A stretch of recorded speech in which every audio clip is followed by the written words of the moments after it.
மாநாட்டுல செத்து போனது 5 பேரு கண்டுக்கல, அண்ணன் கண்டுக்கல.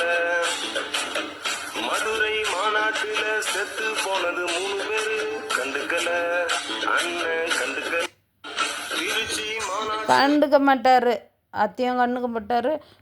நீ வேற 4 பேர் 3 பேருன்னு எப்போப்பா 41 பேரை வாயில் போட்டுக்கணும். அதுவே அவன் ஒழிஞ்சுன்னு ஒரு அரசியலில் நிற்கிறவன் மக்களுக்காக வருவேன், மக்களுக்காக உயிர் கொடுக்கணும். அவன் தான் நல்லுவன், சரியா? அவன் தான் அரசியல்வாதி. அவன் இல்லை இவங்கெல்லாம் ஆளுங்கிட்ட கையை கொடுத்து ஆளுங்களுக்கு கிஃப்டெல்லாம் கொடுத்துன்னு போயின்னுக்குறாங்களே, அந்த மாதிரி நீ வரியா? அந்த பெரிய ஒரு வண்டி உள்ளே பூந்துக்கிற, அந்த வண்டி உள்ளே யார் இருக்கிறாங்க, நீ என்ன பண்ணுற? அது வேற கேள்வி. யாரை இருந்தாங்க உள்ள கும்மாலம் மாஞ்சு நின்ற நீன்னு. அதனால தான் உள்ளே இருக்கிற கேமரா அது எந்த ஒரு இதுவுமே இன்னும் நீ அந்த இதுவெல்லாம் கொடுக்கலன்னு வர சொல்லின்னுக்குறாங்க. அது என்னானே தெரியல.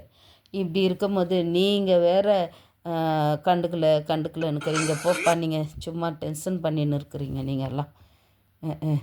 அவன் மக்களுக்காக வருவனா இருந்தால் இறங்கி ரோட்டில் நடக்க சொல்ல. அவனை தபான்னு ஓடிடுறான்.